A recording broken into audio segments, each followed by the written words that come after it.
Hey guys, welcome back to the Detour podcast. I'm your host Dan Jones, and joined as always by four-time national road champion Johnny Trevorrow, and a man who shamelessly plugs the Jayco Bay Cycling Classic on every episode. Quite right.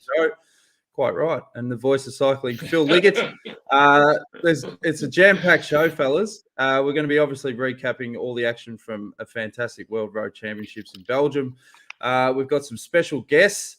We've got Rebecca Eliot from Pro Touch Africa. She's going to be talking about, where is African cycling at, but also talking about a very special Phil Liggett Foundation. So we're going to talk about what sort of work you and the foundation are doing, Phil, to bridge the gap with African riders and getting them into the World Tour. And then we're going to have a break. And then after the break, we're going to check in with our mates in Belgium again at the Flandrien Hotel. That's obviously Jamie Anderson and Bernard Moerman. Jam-packed show, fellas. Let's get straight into it. Start with you, Phil. Geez, you must have been pretty impressed with the World Road Championships, mate. I was so exasperated not commentating on the World Championships because it's the best Worlds I've seen for years and years. You remember when we had our preview show, I said my heart wants this man to win, Julian Alaphilippe, but I felt he couldn't do it again. And it would go down, as we all thought, to a sprinter like Van Aert, but it was to be. And Julian gave us such an exciting race. He was uncontrollable. When they caught him, he attacked again. They caught him, he attacked again. The course was brilliant. I think Belgium accelerated in the eyes of the whole world for putting on a great championship under the most difficult of circumstances.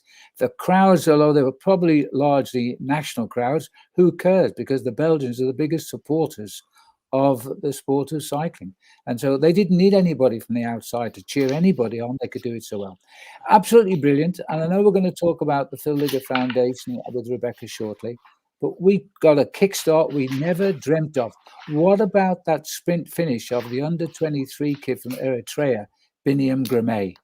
He went from about 20th in 300 meters to winning the bunch sprint and won by lengths in the end.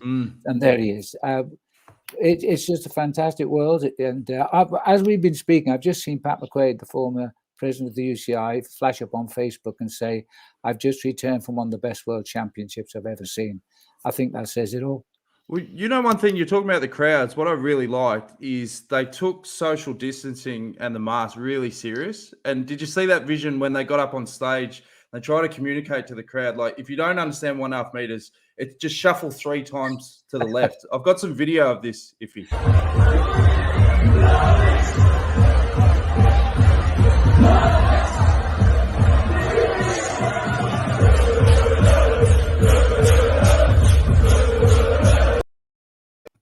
It didn't work.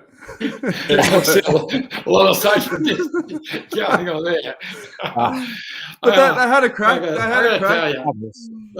Yeah. Did they? Fabulous. Yeah, right.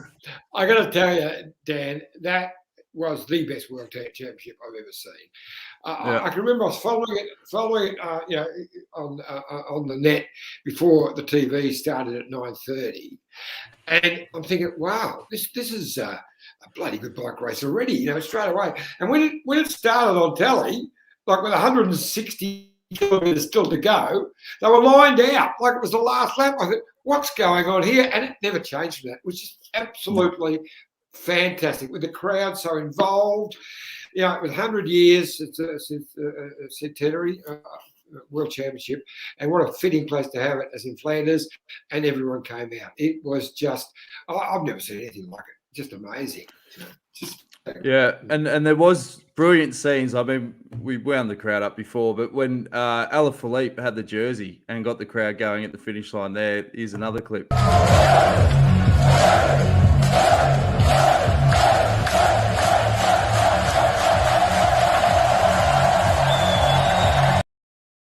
They just get atmosphere right, the Belgians. We're going to be chatting with Jamie later, and he sent through some videos.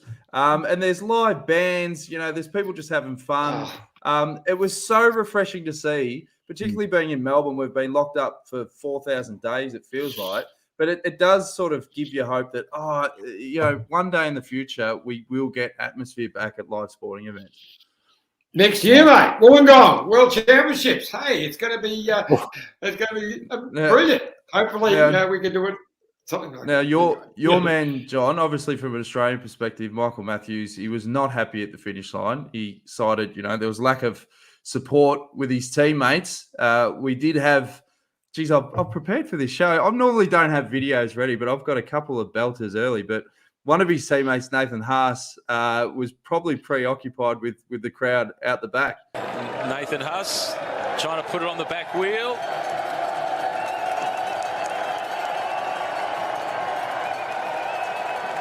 And doing so successfully, much to the delight of the Belgium fans.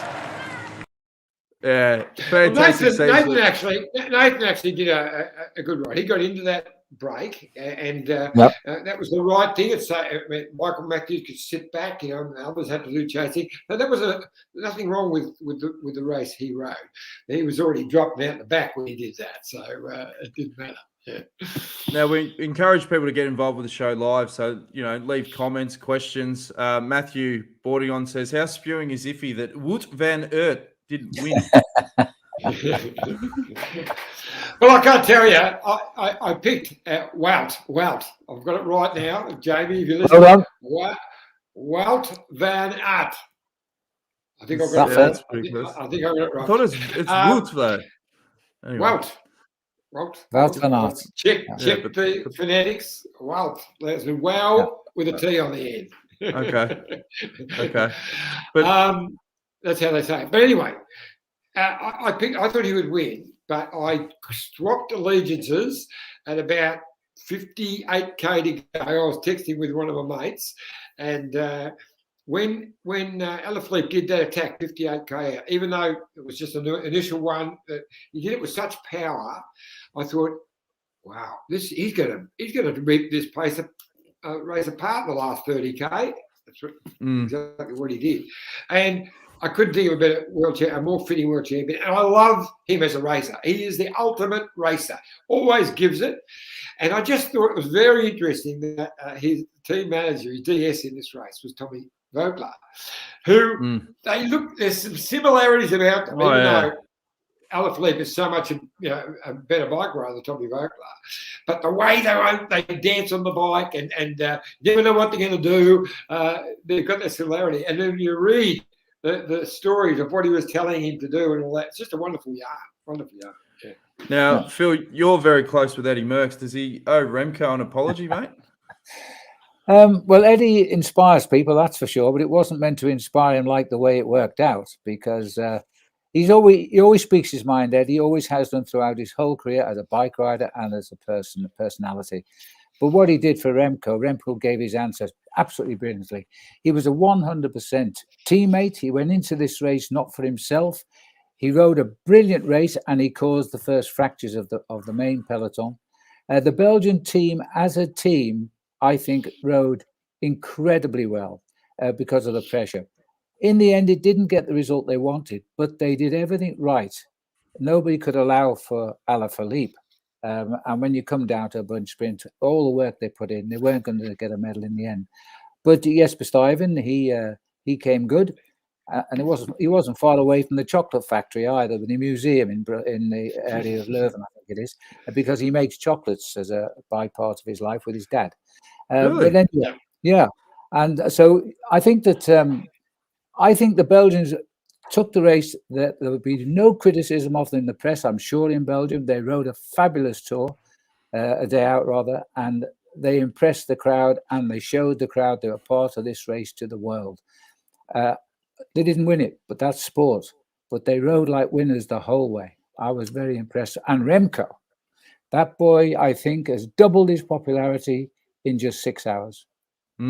Well, when we talked to Jamie, he had some great vision of Remco going up one of the climbs, and the crowd were going absolute ballistic. In the women's race, it was another good show. I was hoping, obviously, Chloe Hosking could be there in the final, but she wasn't. But it was hats off to Italy. Elisa Balsamo, great win. Yeah, well, it was a great win. Yeah, but this was Italy's race. Were you there, John? Yeah, you on a delay, John. Yeah, mate. What's going on? Yeah. Fantastic. No, Mic's not working. You got a 3-second delay. You know what that Phil Liggett's like? He just dives in on you all the time. You can't get away. I'm only giving you 2 seconds and then I'm off. So I should have directed the question. What did you think of the women's race, John? No, it was a fantastic bike race and a very fitting winner. I thought I didn't think Chloe would be able to get through that course after her challenges this year. So in 100% form, it could have been a different story. And I thought exactly the same with Caleb. He was never going to come back from that time off the bike and be ready for that course around that world title, which is so frenetic. And the way they raced it was never going to happen, I guess. Yeah, exactly. Looks like your internet's playing up a bit iffy. She's really boring. I didn't really. Is it? Fantastic. Yeah, it's actually might be a good thing because normally I've got my fingers sort of dangling over the mute button, but I think the Wi-Fi will do the work for me. But Phil, what were your takeaways from the women's race, mate? Equally as enjoyable. It was a long ride for them, and it was an attacking race. It got off to a slow start, let's face it, but it built up very quickly. And Ashley Moerman, who was going to be with us today on the program, she's in transit now to a world championship, the Extreme, I think it is World Championship, something. She's traveling. Otherwise, she'd have been with us. But she rode a terrific race for South Africa. She really did, on her own, really, at the front there. Great talent.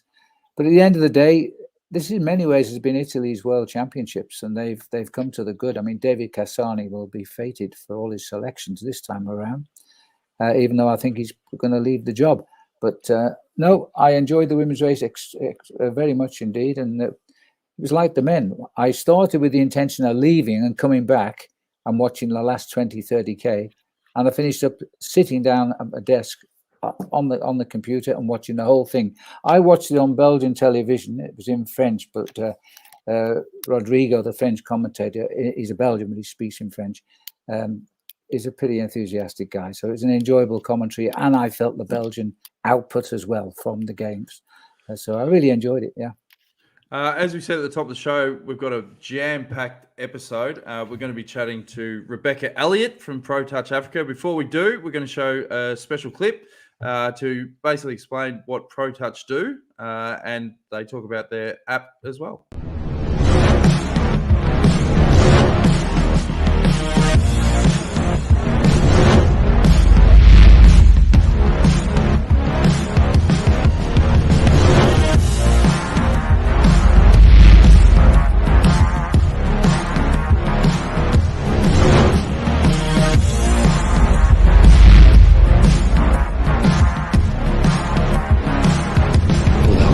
See the banner now. The moment is going to turn to a smile. He cannot believe it. He promised the Italians he'd do it. We're looking at the Battle of Val Thorens here. It has never been like this. And Rebecca Eliot joins us now. Rebecca, thanks for joining us on the detour. What were your thoughts of the World Championships on the weekend? Oh wow! Look, the under-23s were just amazing to see. To see Biniam coming through there from 20th all the way to second was quite a monumental moment for South Africa, or for Africa as a continent. And yeah, it was great. The elite race didn't really bode well for the Africans. I think only one African rider finished the race, but the race was unbelievable. It was really good.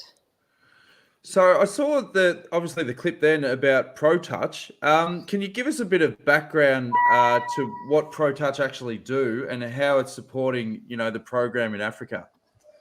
Absolutely. So Pro Touch is primarily a sports tech business. We focus on fan engagement, and our purpose is really around focusing on getting more African riders onto the world stage. We've spent the last 3 years building our continental team, which is the #1 team in Africa, and focused really on moving and taking African riders to the world stage, because we're fairly limited in Africa in terms of the number of events that we actually have. So Pro Touch itself, it really is using technology to try and build fan engagement and look at new ways to generate revenue that can actually be used to push back into the team, into developing riders up into the team and taking it forward. So Phil, I couldn't help but notice on the clip it said "Get to know the man," behind the voice. Yeah, what sort of insights we're going to get on the fabulous Phil Liggett? Well, I'll tell you, Dan, I've got two adopted countries, as you know, South Africa and Australia. I've got a house in South Africa, and I've seen these people develop and grow up since the ending of apartheid. I've seen how enthusiastic the cyclists are, and there's plenty of them out there. Okay, we've got about 150 riding in Europe and on the various levels of teams, right through to World Tour at this moment, but they need the final push. And so we're hoping over the next couple of years to really find the funds to help develop these boys.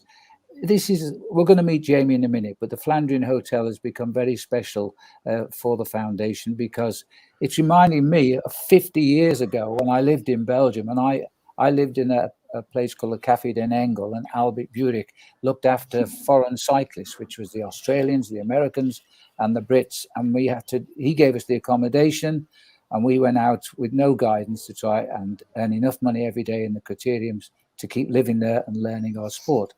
Well, that's exactly what this is. These kids are going to be brought over, and they'll be staying in the Flandrien Hotel. Its facilities, as you might see shortly, are magnificent, and they're in the hotbed of cycling. If you can conquer in Belgium, you can conquer the world, as we've seen over the weekend. But it's the people that will help these kids as well. We just need the backing to do it properly. We're looking for the African black cyclists to succeed. We got Nick Lamini in the Tour de France. Okay, he was eliminated after a week of the Tour, but that wasn't because he's in any ways doesn't have the talent. He most certainly does. King of the Mountains, indeed, in the Santos Tour Down Under when he came there, and the King of the Mountains in the Tour of Britain. This guy's good. And then you've got the guys who have already, from Eritrea, who already made the mark, like Tekla Haymanot and Kudus. They rode the Tour de France. In Tekla Haymanot's case, he got the King of the Mountains, and Kudus himself finished 84th in 2015, I think it was. And then we got the Tekla Haymanot, King of the Mountains, for 4 days. And they went back to Eritrea, by the way, as national heroes. Oh yeah, I remember the vision. They had a ticker tape parade. Absolutely, and the guys were heroes. They're sporting heroes.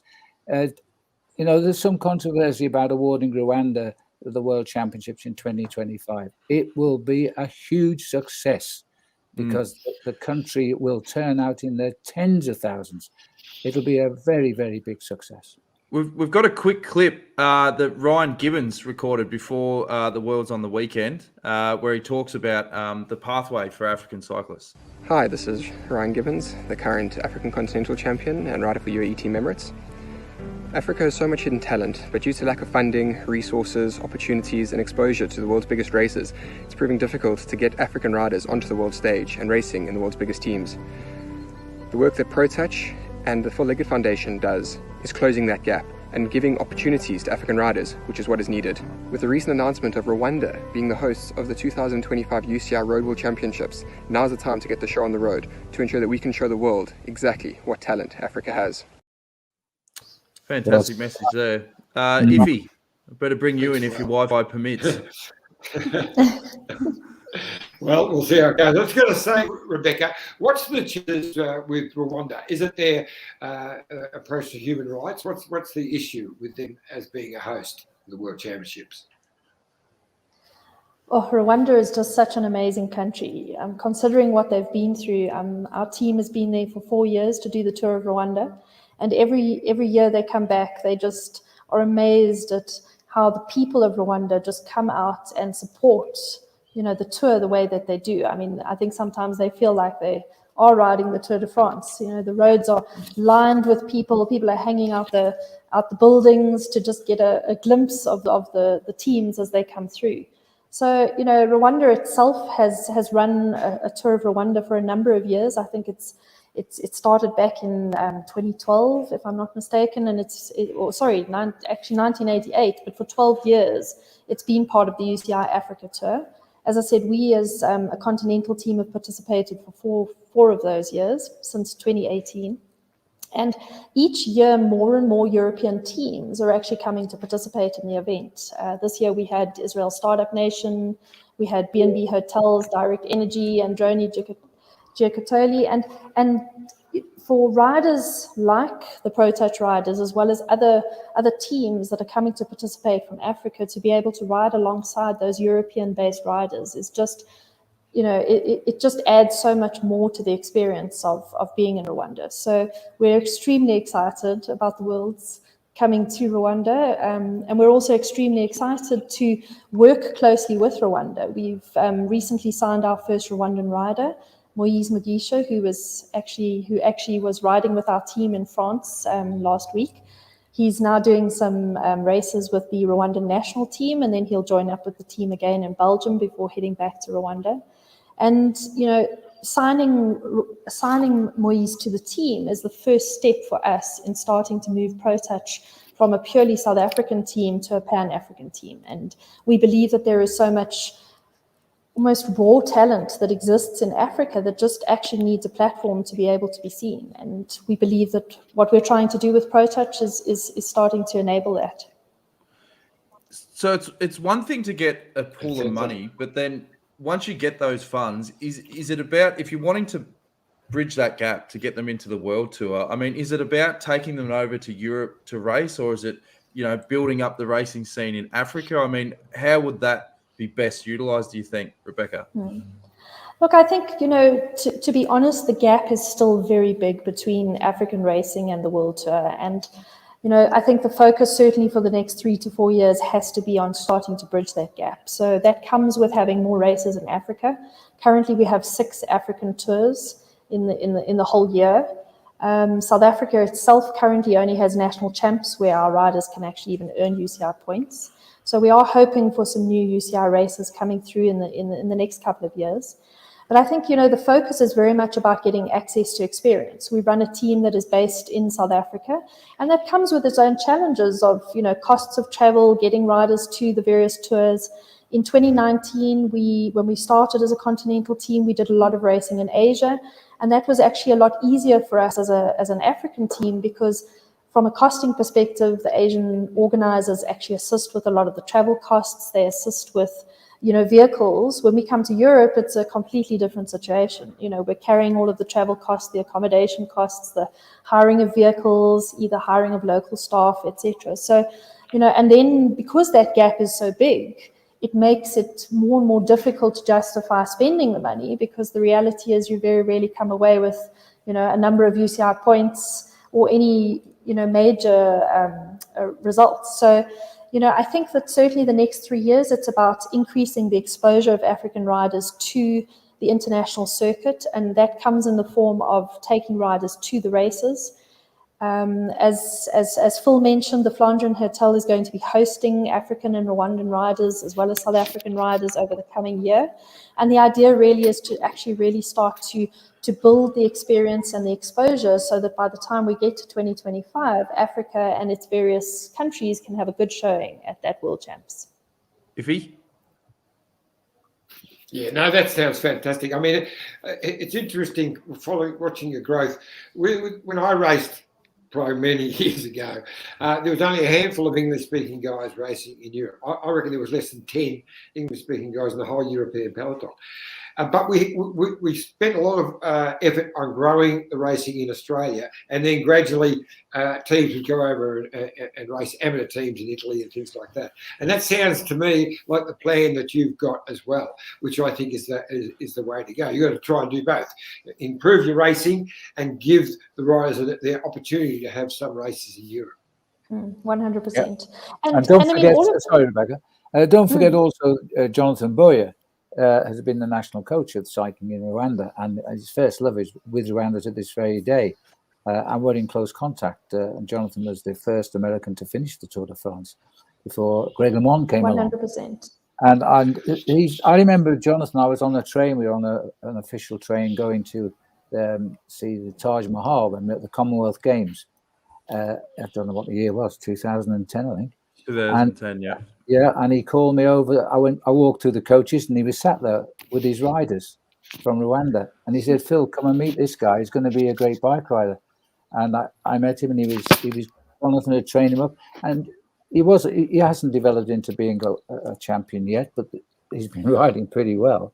And I think you'll find that the enthusiasm of people like Jonathan, like myself, like Rebecca, we've got to get these kids exposed. They've got the talent, but nobody's there to help them. One thing that really impressed me, Rebecca, was when, a lot of teams are going, it's really hard to get sponsorship. It's hard to monetize things. But when I saw in some of your documents about monetizing the ProTouch platform, but using blockchain and things like NFTs. Now, I understand what that actually means. I mean, John wouldn't have a clue. And I also understand that Bitcoin's bloody dropped in the last week. One inch blockchain is a 1 inch piece. I used to yeah, that's right. I remember it well. But do you find that to move forward, you've got to be ahead of the game? So you've got to think of more revenue streams. And do you just want to give us a bit of a background on how you plan to sort of monetize this moving forward? Absolutely. So ProTouch Africa has just recently launched its first version of the fan engagement platform. And really the purpose of that, and we've really been in beta sort of testing the last month or two, the plan with the fan engagement platform is to aggregate African cycling and to bring together the following that is approximately 1.5 million people globally that follow African cycling. So really what we've done is we've taken the 150 top African riders, we've aggregated their social media following globally and brought those together. And that's actually how we're going to build the community of people that actually follow African cycling. And then from there, we're going to monetize that through a variety of different revenue streams. So we have with the foundation a range of merchandise that's being created. Some of that merchandise is already starting to be seen on the World Tour with some of the African riders already wearing the gloves, the socks, and various other products that we've started pushing out. And then the NFTs that you've just mentioned are due to launch next month. We've been fairly busy at getting those going. Really, if I had to describe it for you, it's the old version of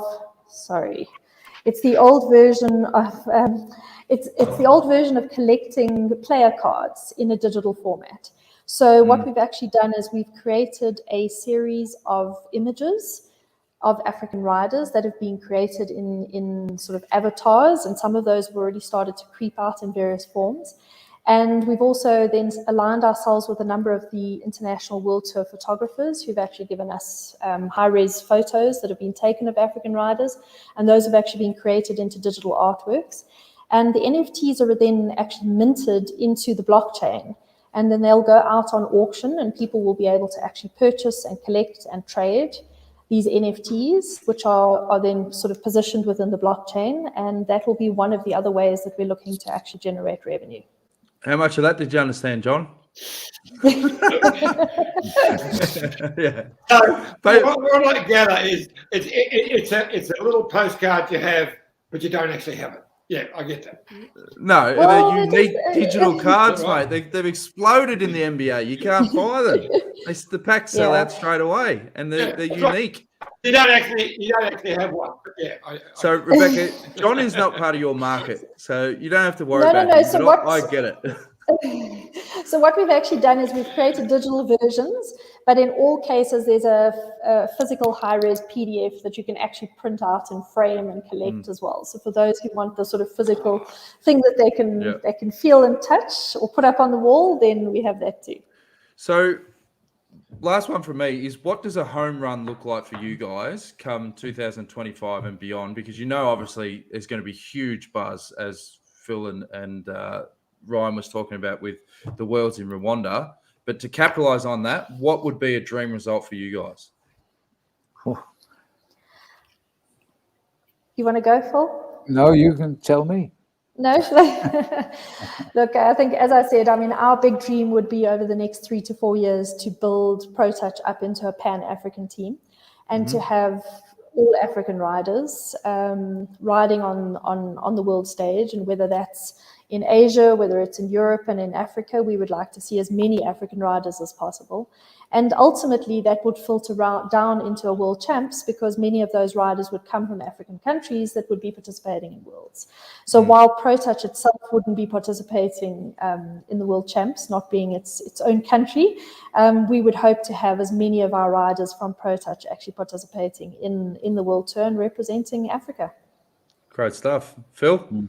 Well, I think the same. Don't forget that Africa as a continent is still developing, very much so, and times are pretty tough out there, especially in parts of some of the countries there. I think there's a massive number of African countries that having problems even getting food to their mouths, and so there's a lot of problems there.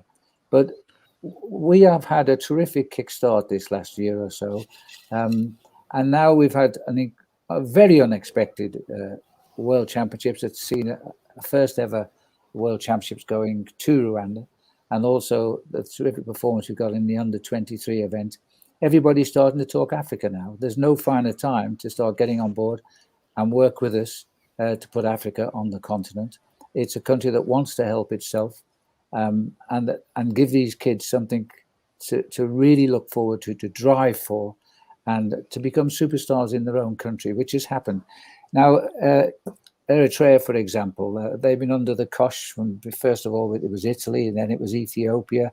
Ethiopia, in the last matter of days, have befriended again Eritrea, and now they've got cross-border access. And I think we'll see those two countries go forward, and we'll see Ethiopia have good cyclists too, as well as Eritrea.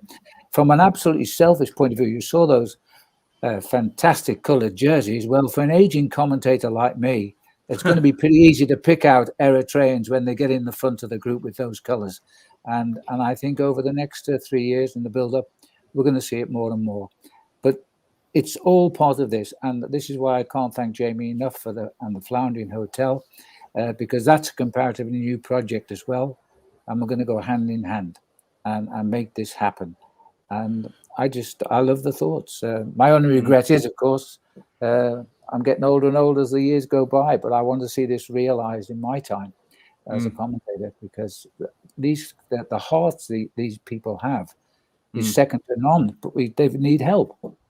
Yep. And we're in a position to give them that help. And for a commercial person who can see a future for his company, he grows with Africa and with the cyclists, and they will get the publicity because that's what it's all about.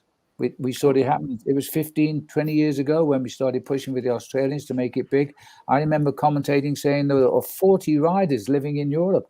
It doesn't seem that long ago. Now Australia's a watch team in everything it does. Same applies to even to the UK.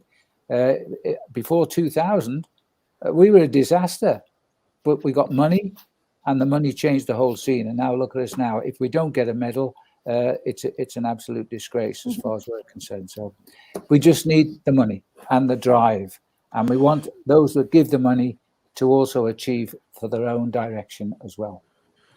Before we let you go, Rebecca, what message do you want for the people tuning in? How can they get involved? Well, I think over the next couple of weeks, you're going to start to see some of the fan engagement platform components launching out. So that will be certainly the first way that they can start to participate. They can already download the ProTouch Africa app and start to interact with the profiles that have already been built, the African cycling news that is already on there. So that would certainly be the sort of next steps for us. And follow our team and get involved, as Phil says. I think that the old sponsorship model is broken, but I do think that there are definitely ways that companies can get involved in helping to support and helping to build an athlete impact investment platform and a fund that can actually look to develop and empower and enable these riders. So we would love to hear from you. Well, just give us a heads up when those NFTs launch, and if you can start bidding, mate, get amongst it. I'll be there, mate. Blockchain, I can just see it. Blockchain, yeah. I really appreciate you being on the show, Rebecca. Thank you. All the best with what you're doing. It's a fantastic cause, and we look forward to seeing the African cycling really take off with the right amount of support, because what you're doing is very innovative as well, and that really got me excited, particularly with fan engagement. That's what I love to see in cycling. So all the best. Thank you. Now, thanks, John. Thanks, Dan. No dramas thanks, at all. Thanks, Phil. Rebecca. And thanks very much, Jamie, as well, for hosting my riders there at your hotel. So I'm looking forward to watching the rest of the show. Good stuff. Speak to you soon. Thanks. Rebecca Eliot from Pro Touch Africa. Now we're going to have a quick drinks break. When we come back, we're going to have Jamie Anderson and Bernard Moerman, and we're going to talk about the Worlds. We're going to talk about the Flandrien Hotel. We're going to have a bit of fun, so stay tuned. Look at this bike. You think it's just a bike, right? But it's not. It's a bike 374 people are looking at. This guy, this girl, them, all looking at it. People from here, there, and wherever this is. People that are looking for a bike. Or just a piece of it. Amateurs, semi-amateurs, and pro-amateurs. This guy wants this bike, but with this crank and these bars. This could be the perfect match. But not this one. This girl has a bike to sell, and thousands of people might purchase it. Eyes on Bikes help grow small businesses. His, hers, yours, and the latest data and insights help those businesses keep moving. We are the world's #1 bike marketplace, with over 500,000 products and 900 brands, where buyers and sellers are brought together in a place where a bike is never just a bike.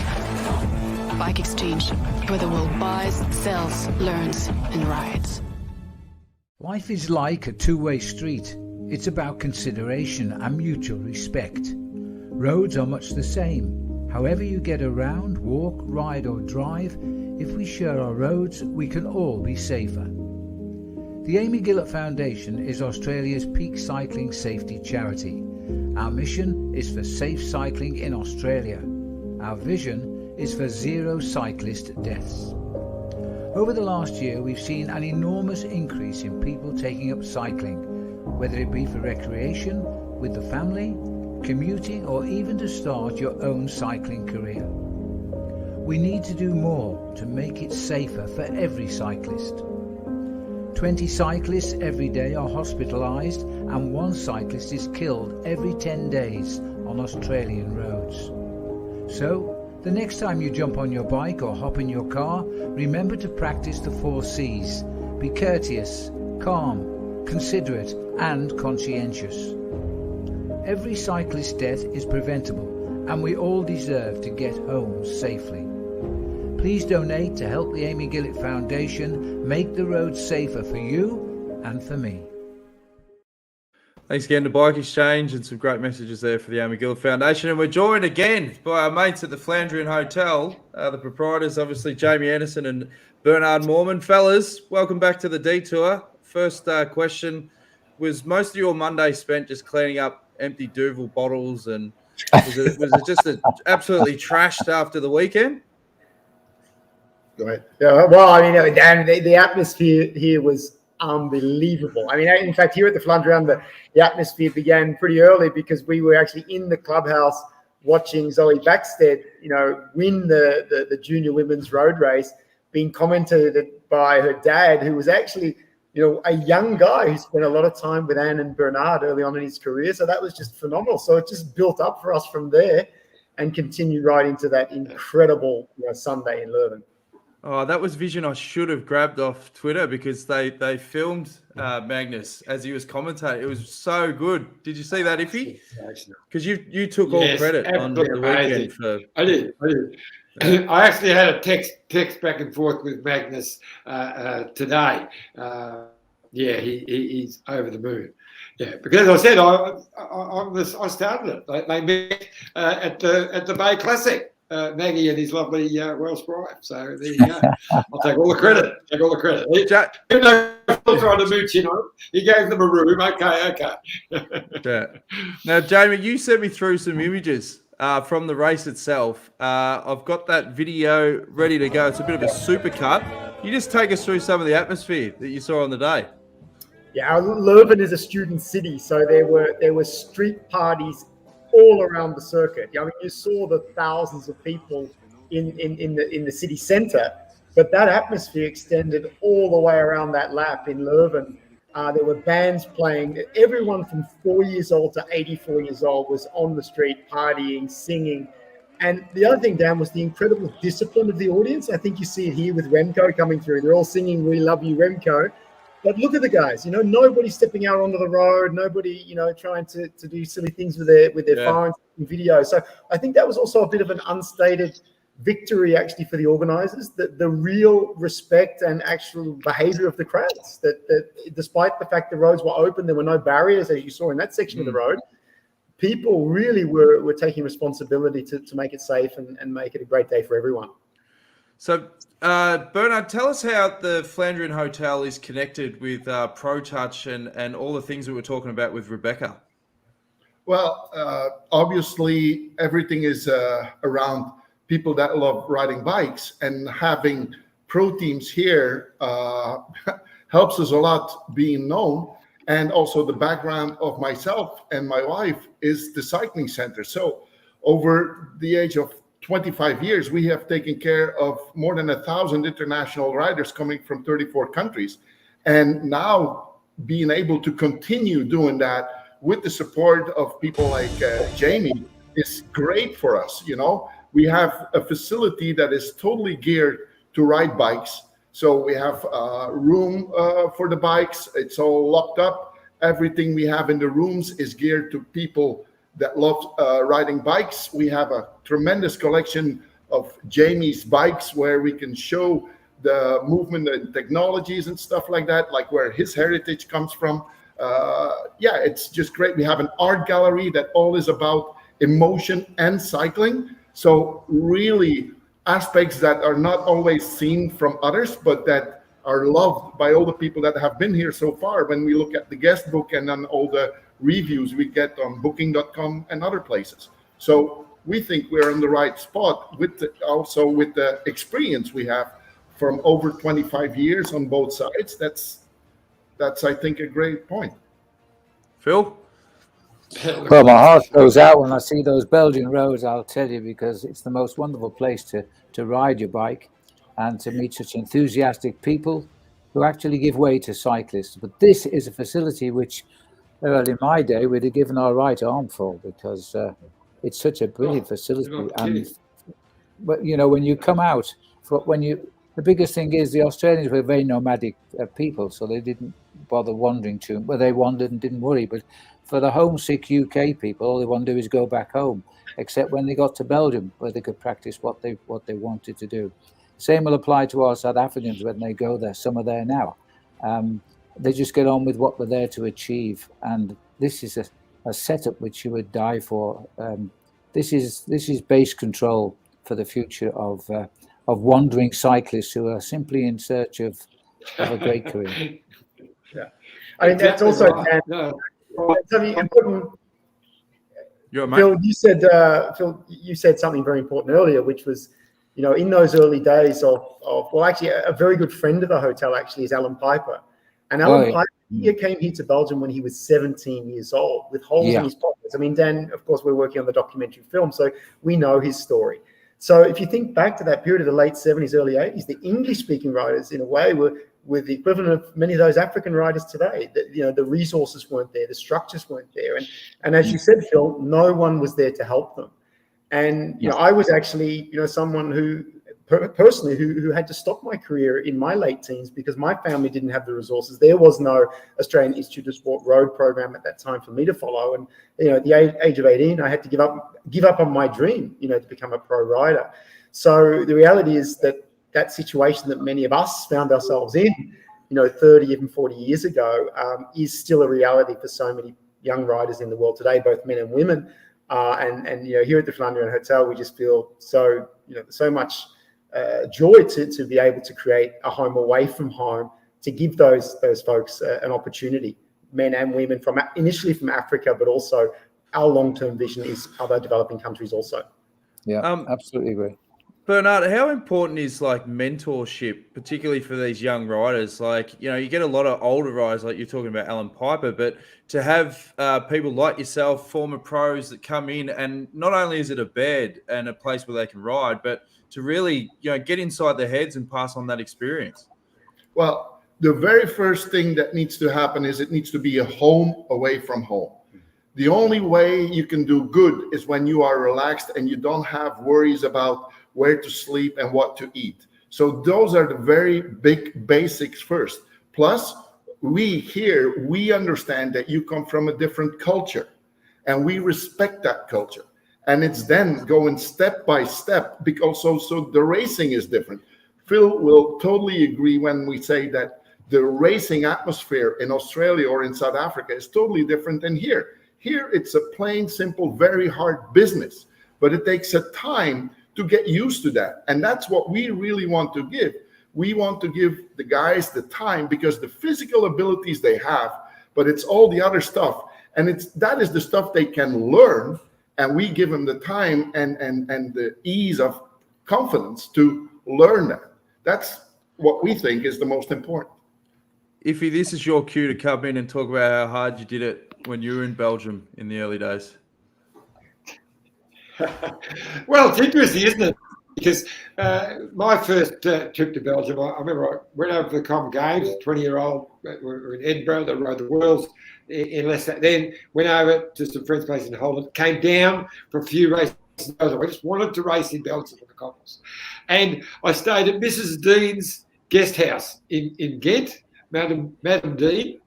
And just last week, a guy sent me the page of the guest book which I'd signed back in 1970. So it's funny how that world occurs. But actually, I was just talking to a guy. I've got a little cabin up at Nagambie, and one of the guys from Shepparton, who's got a cabin just across from me, a bloke named Trevor Blake, who I raced against many years ago. But he tells me that he reckons he gave you one of his jerseys or something back when you were about 13 at Mrs. Matthew's place. Do you remember that, mate?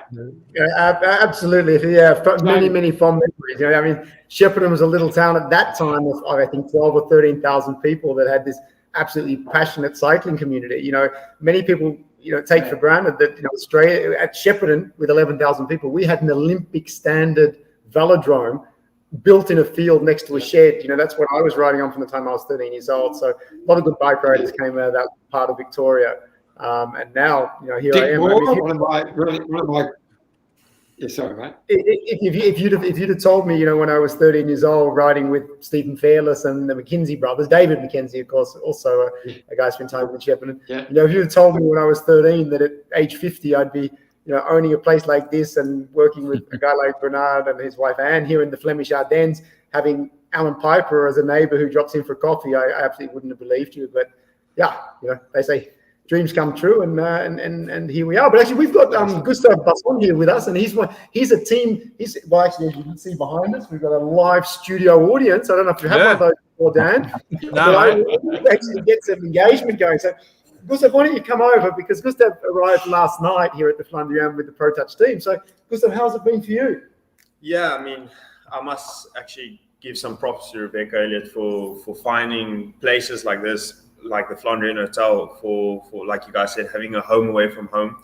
It is so great to have this initiative and you guys to help us. I mean, this is really a different hotel than what you used to. I mean, I've never heard of a hotel where only cyclists are allowed to be in the hotel.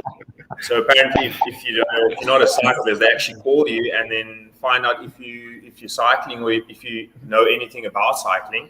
Did you do that deliberately, Jamie? Because you would get so many bad reviews from people going, the guy who runs a joint just won't shut up about bikes. Whereas if it's just cycling. We actually had some non-cyclists, and they booked on Booking.com. I cancelled their reservation. Then they booked again on our site, and I rang them and said, look, you shouldn't come. And they insisted on coming. And it was a complete disaster because, they wanted to drink beer and smoke cigarettes and party, and they wanted to, have sausages and bacon and coffee cooker, the sweet pastries for breakfast. So we just argued the whole time, and then I kicked them out. Have you got the Flandrien flashlight for the midnight clip? Hey, keep it down, guys. Yeah, gave it down. The lady left me I think she gave us a Google review, and she gave us 1 out of 10, saying how awful we were for normal people. And then I answered back, we told you shouldn't have come. So yeah. Fair enough. Gustav, did I hear them say you've just I could have stayed there all day. I would have drank the beer, smoked the cigarettes. No, I'd started first, but whatever. If you would have been out after about 6 hours, mate, we would have kicked you out. Phil, what were you going to say? No, I was just asking Gustav there. Did you say you just arrived at the hotel, Gustav? Well, we arrived yesterday. We had probably 2 hours of Jamie talking about all the art and all the bike collection here and everything 100% cycling. I mean, it took us probably like I said, 2 hours for Jamie just to explain to us that Tom Boonen's bike is there and all the professional bikes is there. There's all Roubaix bikes that they used to race with the shock fork that they implemented then and the new loop bike. So yeah, I mean, Jamie can keep you busy for I think 25 days at least about one bike. And he said he has something about 300 or something.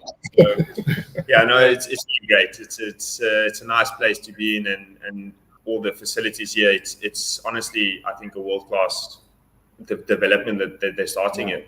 Well, Jamie's talking about the documentary earlier. It's called Hoarders. And it's about guys that are obsessed with collecting bikes. So, and then the happiest person actually when we opened the doors of this hotel was my wife because she used to be at our home in Antwerp, but it's But the other thing that Gustav and the guys have experienced actually is the new accommodation because we've actually created a new space completely refurbished for specifically in preparation for the African Riders Development Program. We've got a dormitory, but really I think special. But Gustav, how do you find the accommodations? Yeah, I mean, like I said, if you have a bed and you have the food, that's the two main essentials. So, I mean, it is really world-class, like I said. And, I mean, the roads here in Belgium are the Ronde van Flanders goes around here close to the hotel. And, I mean, you're probably like half an hour from all the Patersberg and Oude Quaremont. So, I mean, it's a good place where it's situated. Obviously, the weather in Belgium because of global warming is great nowadays. I mean, September is wasn't when I lived there. Yeah, I mean, the sun shining. Like even today, it's a nice day out. There's only a few clouds. So I mean, it's the accommodation is great where it's situated, and I mean the people are friendly and just looking after us. And yeah, it's honestly I think a good thing going forward. And just getting, the gap close to cycling from Africa and into Europe. And I mean, the racing, if you race in Europe, it makes a big difference from, racing, not low grade races, but the speed and, the technical, it's different compared to European racing. And the only way you can get better in those is definitely being in the races and competing in it. And it takes time to adapt. And yeah, so I mean, this initiative is a great thing going forward, and these guys are doing a super job. And they only apparently opened like two weeks ago. No, 2 months ago. Oh, two months ago, and already booked full as well. So, yeah, I've never heard of a company doing so good in the start of it. Gustav, I want to ask you, is there any particular rider that you want to follow their path that has either come from Africa that you look at and you go, that's where I want to go to? I'll just say Tom Boonen. Africa, I'll just say Tom Boonen is always a legend. Yeah, there's no other word. We heard Gustav was a little bit of a Tom Boonen fan, so we actually put a picture of Tom Boonen above his bed when he arrived. So we have a collection of cycling greats, and we listen to people when they arrive. Oh, who are your fans? And then I'm like messaging Bernard, put up the Cancellara in room number 3, quick.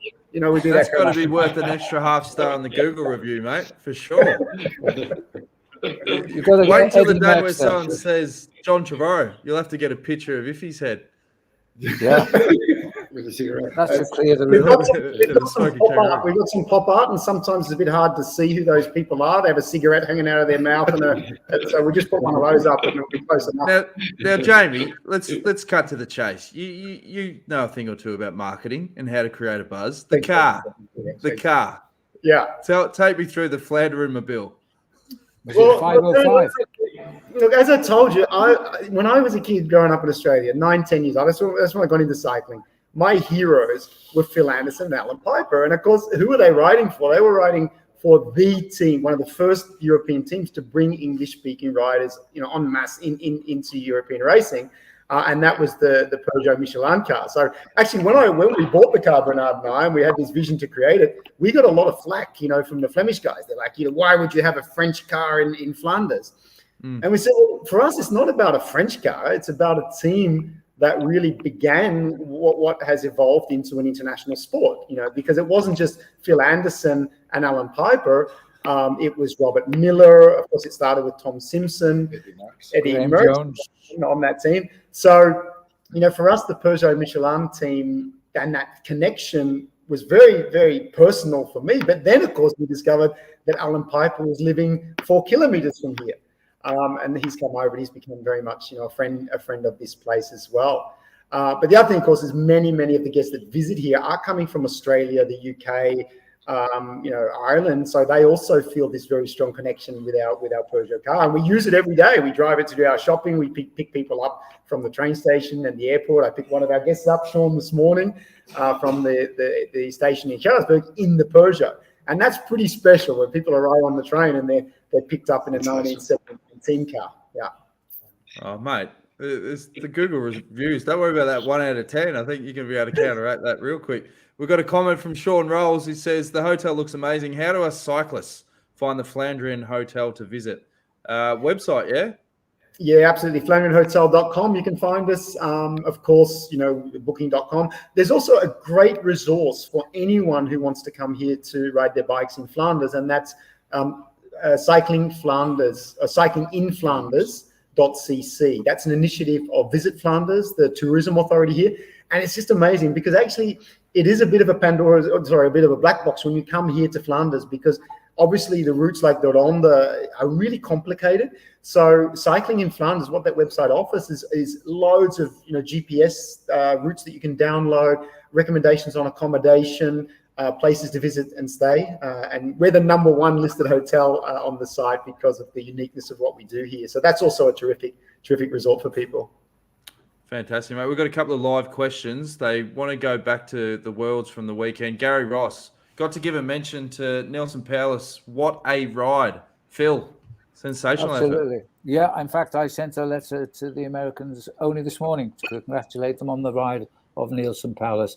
What a lot of people don't know is he's actually a native, a First Nation native original from America, Nelson Powless. And he's the first guy of that status, if you like, to actually take part at this level of world cycling.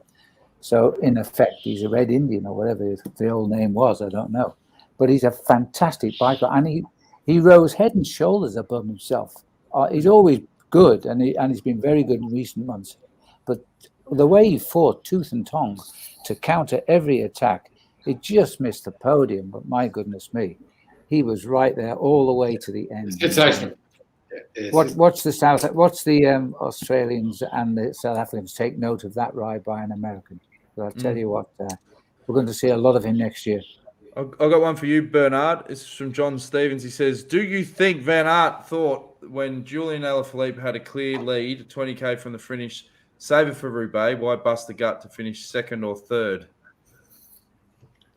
Well, I think that Wout van Aert did whatever he could do, but Alaphilippe was just super outstanding. So I don't think there was much thinking. Julian was just much better than anybody else. If you see the last 3 attacks on those hills, then everything is said. There is not too much more to add to that. He was plain simple the strongest. Yeah. But remember, sorry, Phil, but remember what we talked about in the last show, Dan, when we talked about the Lefebvre factor. And what we said was it would be a quick step. We said it'll be a quick step winner, and that's what he wanted. And it was also interesting for us to be looking at the moves of the different quick step riders. Whether we know that Remco was working for Van Aert, but a lot of that work also benefited the French team, and in that French team was a quick step rider. If you look at Zdeněk Stybar, he was in that chase group right to the end. He never once came to the front to take a turn. He did not pull at all in that finale. So how many quick step riders were there, Bernard, in the finale? I think 3. At least 3 or 4. Yeah. And in the big group, 3 or 4 or 5. Yeah. So it was what we said. Quick Step was the biggest represented team all over the day. And if you see, Evenepoel was pulling, He was pulling obviously for the Belgians, but at the end of the day, the two strongest teams were the Belgians and the French. So Evenepoel was working for Julian as well, and that's his teammate. What do you think? Well, if they're worried about Lefebvre being drunk on Thursday night, he would have backed it up on Sunday as well, I reckon. What are you going to say, Phil? Yeah, but I think when that little group got away just near the end, we saw in every race, the leaders had always and maintained a few seconds over the chasers, and it always worked out throughout the championships.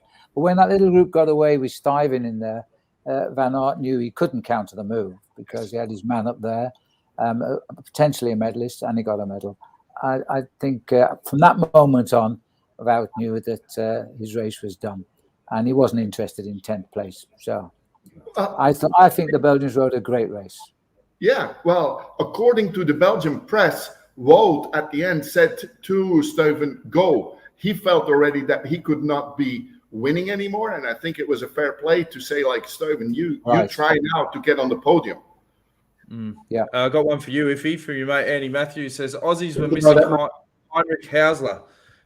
He would have placed Bling in the final 5. By the way, my tip was Michael Valgren.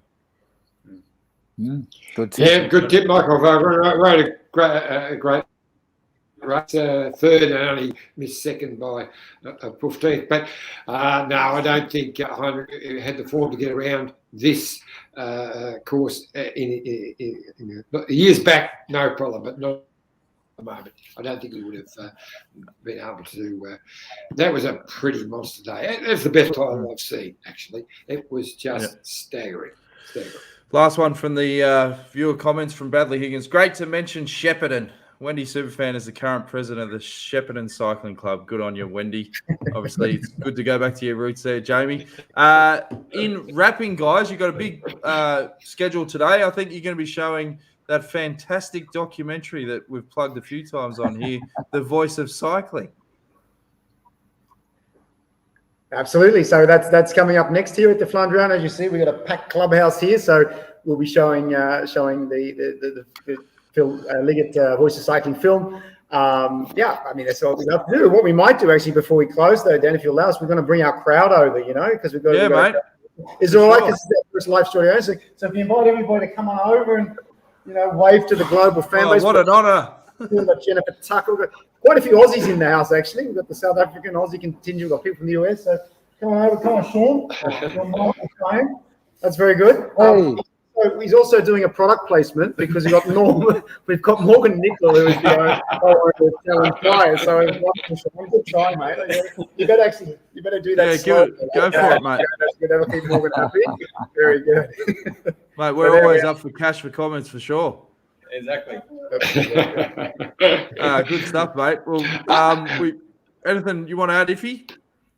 I was going to ask Bernard a question because I can remember back in my racing day, there was a crazy Belgian who used to accommodate a lot of the races, a lot of the riders, and he used to always be taking them, making teams up. He was a bit of a gangster, actually. So he really was Belgian. Is he? Yeah. Is he still around? He wasn't Bernard. No, you'd have to know.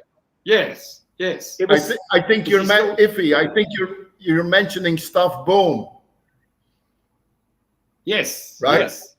Is he still around? Is he still alive? Yeah, he's still going. He's still going. He's still going. He's still alive. No. Hey, but that's what I was going to say too to you, Phil, because you said you're not sure if you'll be around for too much longer, but you do really. If you're going to be seeing all of this come to fruition with this incredible development at African cycling. But Phil, you have to remember that the UCI recently introduced the 100+ age group classification. Oh my God! So, mate, you're never too late for a comeback. Well, now listen, this is true. I was at a function midweek, not too far away, pure cyclist function, and this 91-year-old came up to me, introduced himself, and he says, "I'm going for the hour record." I said, "What?" "I'm going for the hour record for a 91-year-old, and I'm going to average 30 miles an hour." Now he's on a tandem and he has a pilot, but the pilot is 75 years old. So, and he's going for the hour record, and it's going to happen pretty soon. So, maybe I might go cycling again soon. Well, never too late. Never too late for a comeback. Never too late for a comeback. That's true. It's right. not, it's not. Well, John's had more comebacks than I've had lunches. That's impossible. He only comes back for one day at 15 minutes, and then he waits for the next comeback. This has been the most polite John's been all show because there's a 2-second delay with the Wi-Fi. It's awesome.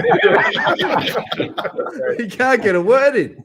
But no, it's been fantastic having you guys on the show. And as we said earlier, get on the website, FlandrienHotel.com, and you're going to have to book in early because you guys are chockers. Yeah. I mean, what's 2022 looking like for you guys? You're going to have some World Tour teams. Because I know, that'd be the number one destination, particularly leading up to races like Flanders. Yeah, absolutely. I mean, I think with the combination of what we got here, because of course, there's much more to it than a bed and something to eat. I mean, everything we've heard from the teams that stayed with us is just the inspiring, atmosphere we've created here with the bikes, the artwork, but also that home away from home atmosphere. So absolutely, we've already got a pro continental cyclocross team being based here with us over the winter. We've got 2 World Tour teams coming in March for their recons for the Spring Classics. So that's also an awesome thing here at the hotel that people like Sean or Jennifer who are here this week, they're surrounded by athletes who are competing at the highest level, and it is very much that warm and inclusive atmosphere for everybody. So yeah, I think things are going to be pretty busy, and our bookings for the Spring Classics will be opening as of the 1st of January. So definitely recommend people to get in early. Above all, Dan, there's only one. We will have Zoe Backstedt here, staying here for the entire cyclocross season. So wow, awesome! Should be another world champion then. And before we let you go, guys, if you ever need someone to do a voiceover for your art gallery, John Trevorrow is your man. He is. His record with the Mitchelton Winery Aboriginal Art Collection. They've left already. Yeah, and the beauty is John has finished the way he started. His face is frozen. The Wi-Fi is good.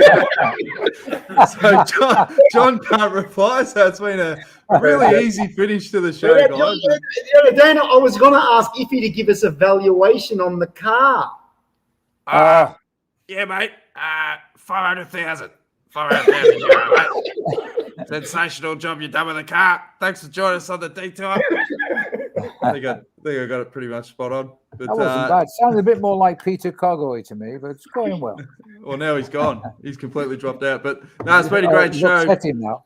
Yeah, it's been a great show. And we want to say a massive thanks to everyone that's been on the show, especially Rebecca Eliot from Pro Touch Africa. They're doing some great things. And obviously, Jamie and Bernard and everything you do with the Flandrien Hotel.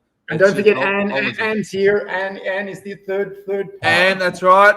Yeah, and get up to Jennifer, who I know really well there as well. We'll speak to you soon because she's working very hard with this documentary. We're trying to get going with Alan Piper. It's going to be fantastic. So that's going to be exciting.